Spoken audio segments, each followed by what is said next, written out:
Assalamualaikum warahmatullahi wabarakatuh. Apa kabar teman-teman? Mudah-mudahan sehat semua. Sehat jasmani rohani, dilancarkan segala urusan dan aktivitasnya, diberkahi segalanya. Amin ya robbal alamin.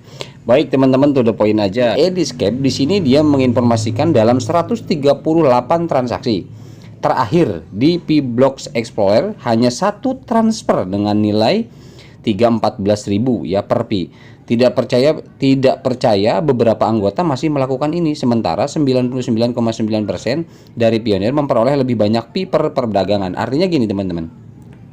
Nah, ini jadi di sini di Block Explorer ini ada transaksi ya menggunakan GCP ya 0.00041. Sementara yang lain itu vendor-vendor yang lain mereka menggunakan kesempatan enclose mainnet ini untuk mendapatkan Picoin sebanyak mungkin dengan melisting harga, ada yang 319 seperti ini, ada yang 10, ada yang 150, 199, banyak ya. Mereka mendapatkan koin dengan cara menjual barang mereka, para vendor ya. Tetapi ini ada vendor yang berani ya tetap konsisten ya melakukan transaksi berdasarkan GCP 0,001 ya. Ini informasi saja, artinya memang banyak yang betul-betul komitmen kuat ya bahwa GCP ini perlu adanya dukungan dari para pionir. Tetapi alhasil nanti ya kita lihat saja, berapapun kita syukuri. Saya selalu bilang untuk sebagian orang mendukung, sebagian orang tidak, ya itu hak masing-masing lah ya, terserah ya. Jadi artinya kan Nicholas pernah bilang yang menentukan value ini ya diserahkan kepada pionir sendiri ya, di tracing melalui transaksinya di enclose mainnet begitu ya. Oke, lanjut saja. Ini dari Pidor ya, NFT project. Ini project NFT banyak banget besutan daripada Pidor sendiri, yaitu ada Fastlandp.store, kemudian Green Marauder NFT, Metafire .apps ya, NFTpgame.apps dan lain-lain. Ini banyak banget. Ada TPG ya, TPG token .io, ini yang dari Malaysia, token TPG ya. Dan ini sudah running juga teman-teman. Jadi ini beberapa yang bergerak di bidang NFT ya. Jadi berkumpul semua bersatu di Pidor ya, di aplikasi Pidor.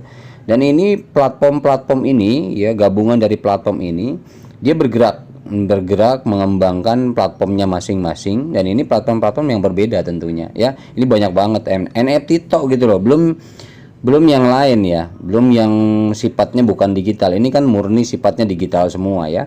Ini luar biasa. Ini informasi saja. Kemudian ini dari V-Revolution, hanya dalam 5 hari katanya lebih dari 20 negara telah diwakili oleh pelopor dalam kampanye masif PDGCP, dan jumlah video terlalu banyak untuk dihitung. Nah, jadi V-Revolution ini salah satu moderator dari mana? Bukan Norwegia, apa sih, dari lupa saya ini. Ini kan salah satu moderator juga yang bikin akun P-Revolution Pi ini. Nah, dia mengkoordinir masalah video, dan ternyata ini banyak juga.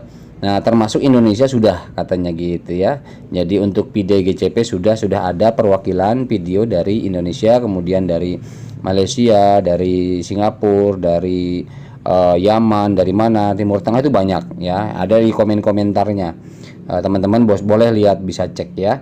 Ini dari P-Revolution, semata untuk menyambut hari ulang tahun ya, datangnya ulang tahun Pi Network di tanggal 14 Maret 2023 ini.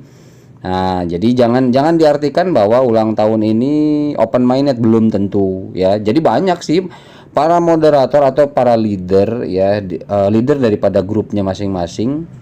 Itu banyak, bahkan YouTuber pun banyak yang mengklaim bahwa 14 itu adalah open mainnet ya. Banyak, bahkan di kolom komentar para moderator ya di aplikasi Pi Mining itu sendiri banyak tuh dibahas bahwa banyak katanya para YouTuber yang mengatakan bahwa 14 Maret ini adalah open mainnet. Nah, sebetulnya untuk indikasi ke sana, untuk masalah indikasi open mainnet dari akhir tahun kemarin pun itu sudah layak, saya katakan. Ya, Pi Network ini sudah layak open mainnet. Kenapa awal tahun kemarin itu banyak bursa ya yang betul-betul bikin heboh melisting Pi Network awal tahun. Nah, teman-teman bisa pernah tahu kan, pernah ngecek. Nah, ternyata telusur demi telusur itu adalah bentuk dari IOU. Nah, bukan real, dan akhirnya timbullah dari P-Core Team keterangan bahwa bukan awal tahun ya, akhir tahun, bahkan dari akhir tahun ya heboh mulai masuk bursa itu.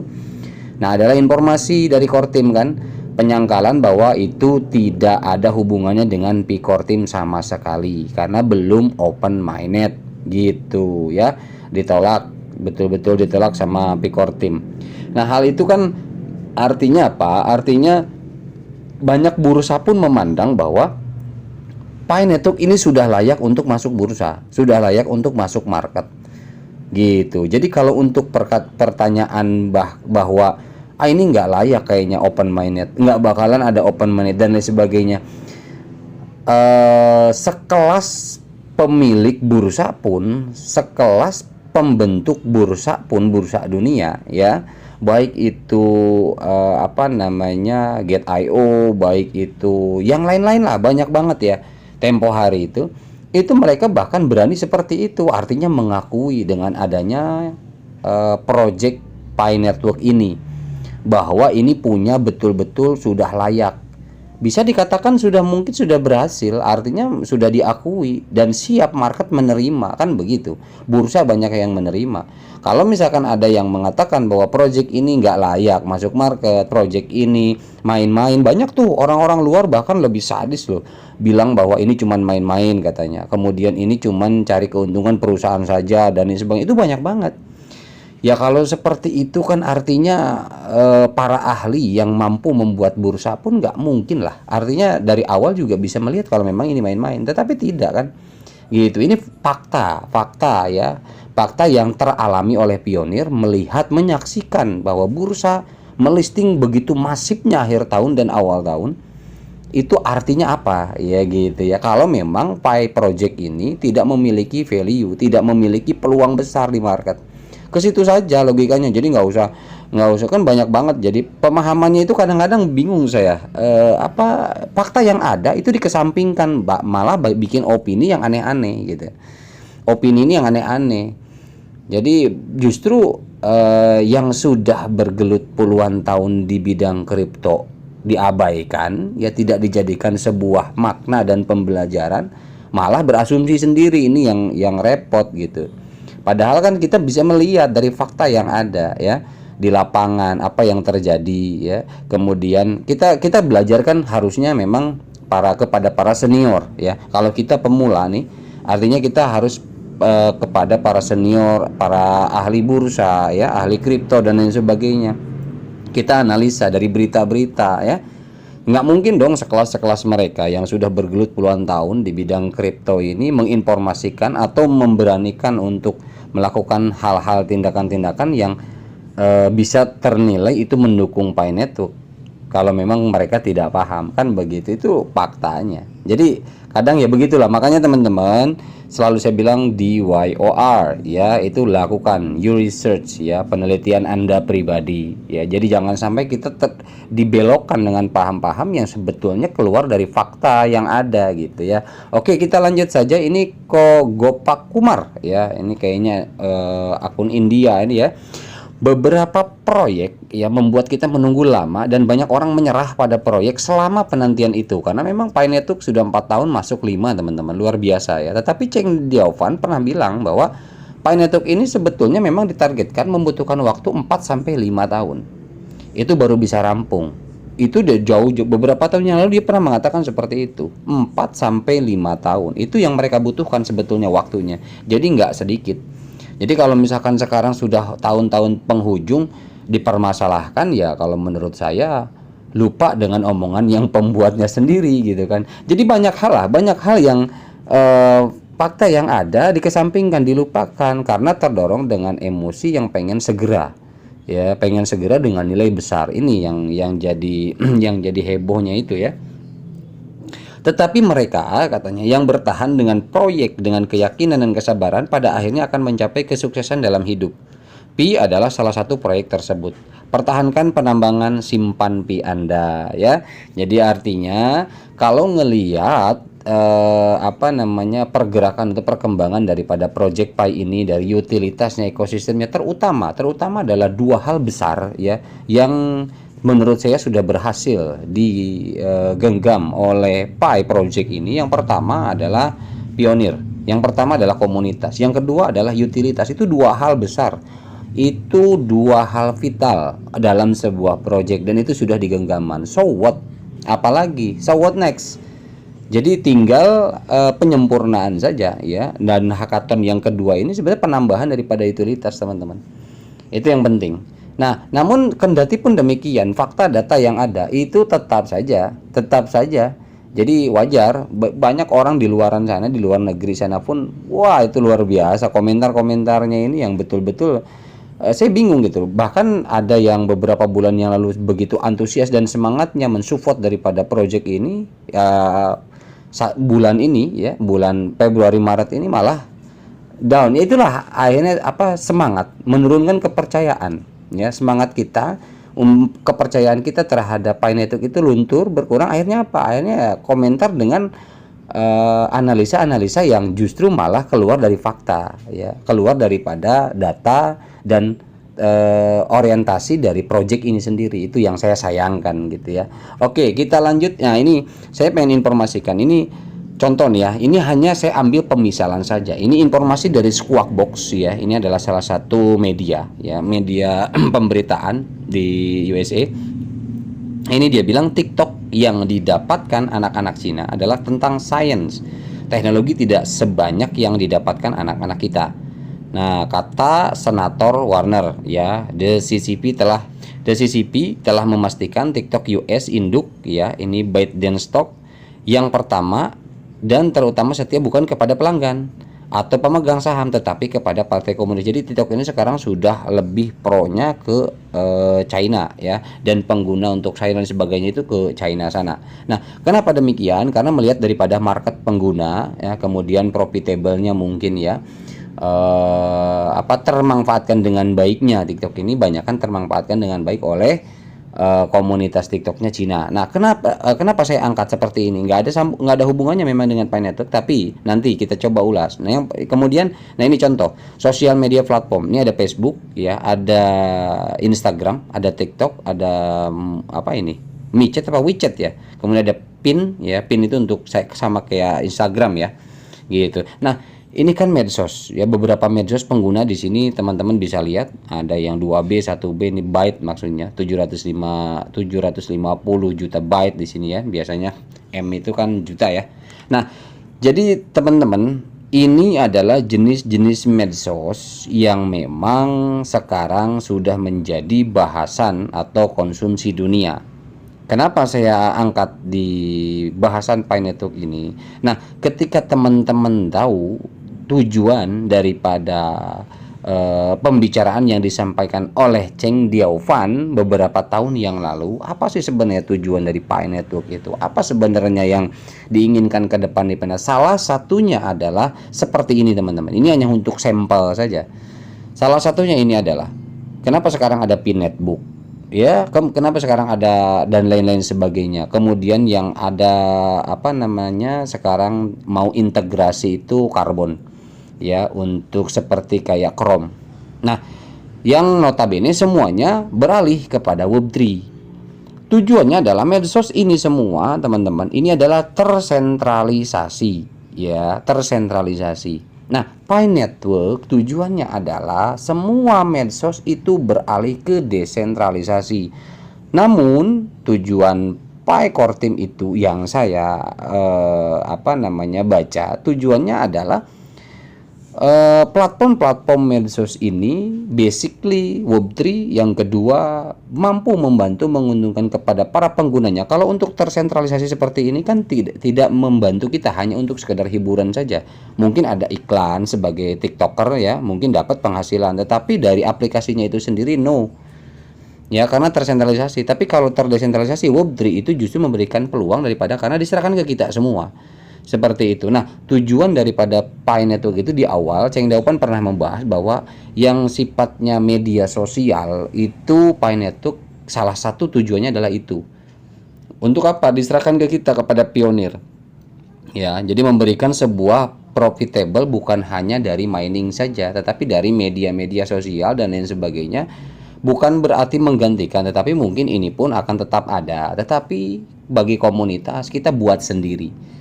Misalkan Facebook kita ya, yang terintegrasi dengan Pi Network, Instagram kita yang terintegrasi dengan blockchainnya Pi Network, kemudian jenis mirip kayak TikTok ya TikTok kita, gitu loh.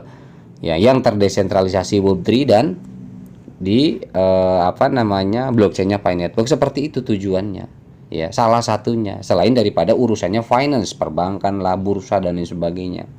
Itu kemudian ada marketplace yang kita tahu ya, jual beli barang di sana yang terintegrasi dengan blockchainnya Pi Network.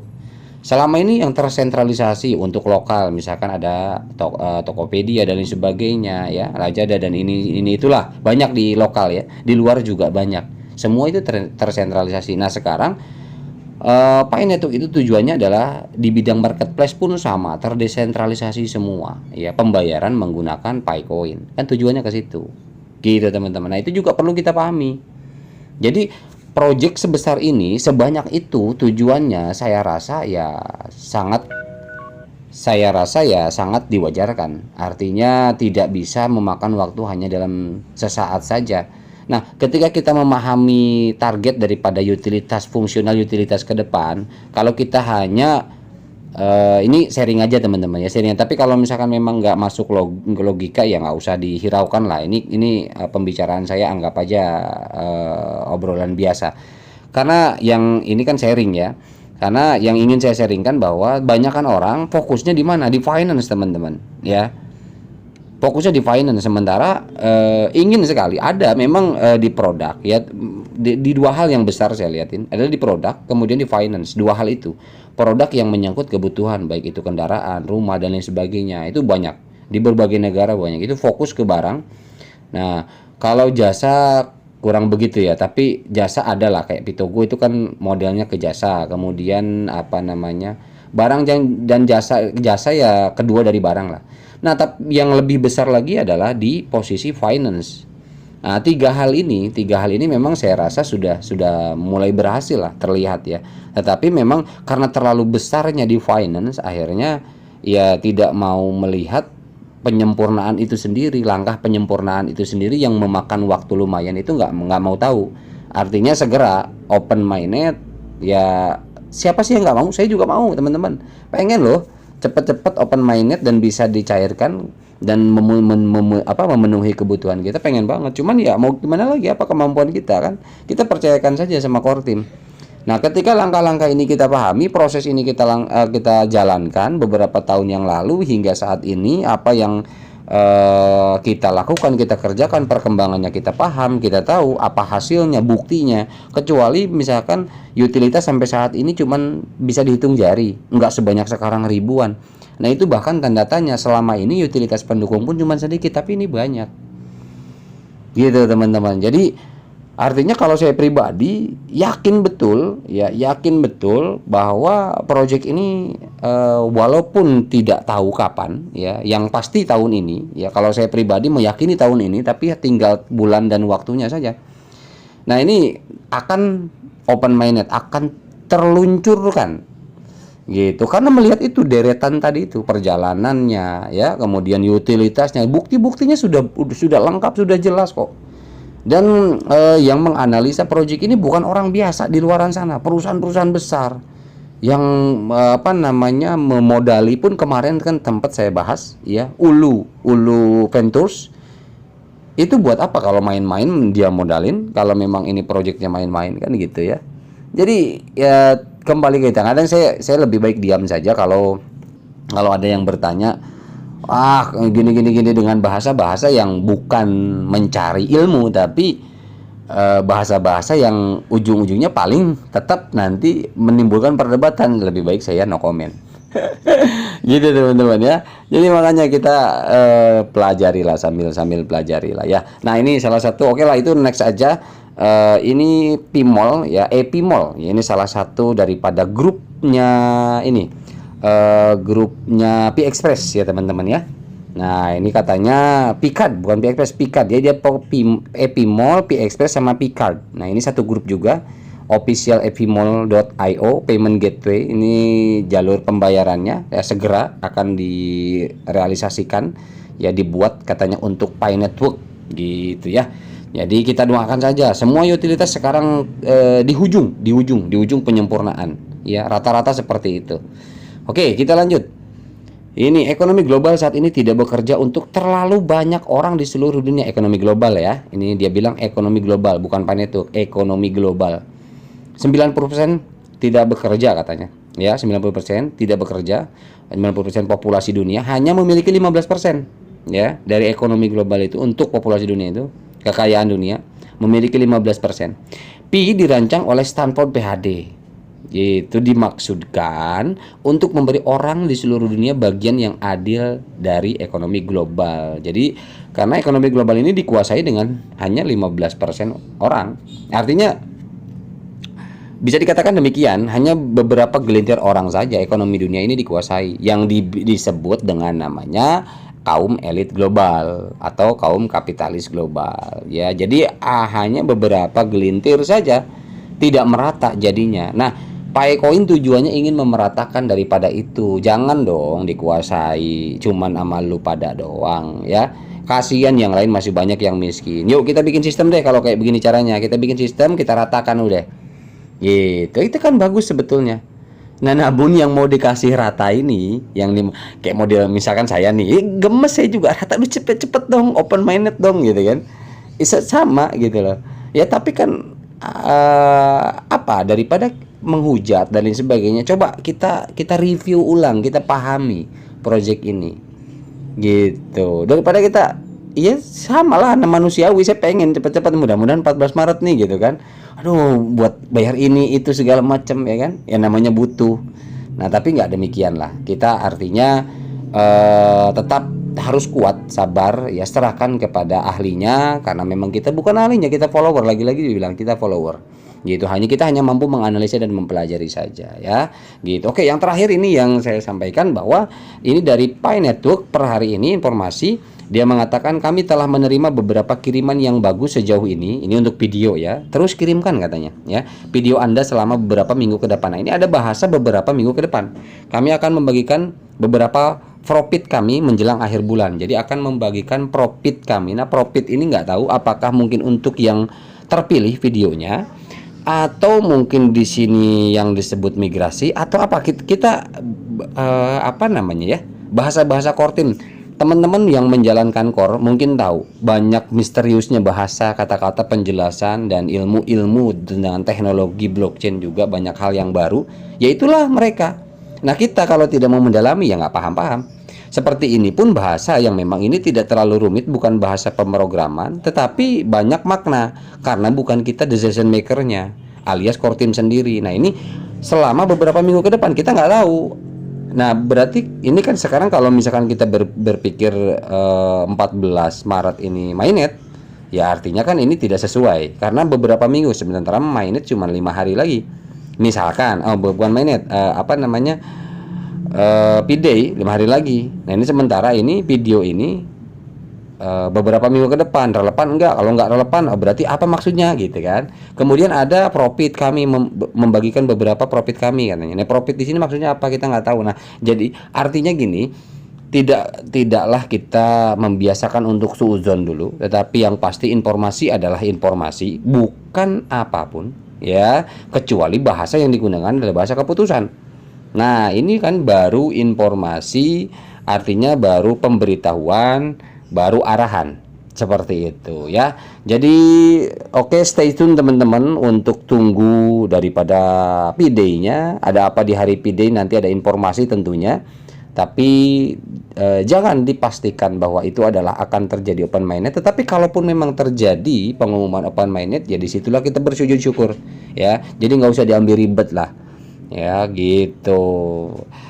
Oke, itu aja mungkin teman-teman. Mohon maaf ya bila ada salah-salah kata. Terlalu panjang juga saya cerita karena antusiasnya, dan kalau berbicara masalah Pi Network seru memang teman-teman ya. Bagi yang suka ngobrol tentang Pi Network seperti saya ya seru. Ya karena banyak pembelajaran, banyak pemahaman akhirnya. Ya untung-untung melatih diri juga ya. Oke, itu aja teman-teman. Mohon maaf bila ada salah-salah kata. Ya ini hanya sharing semata. Mudah-mudahan ada manfaatnya. Wabillahi taufiq wal hidayah. Assalamualaikum warahmatullahi wabarakatuh.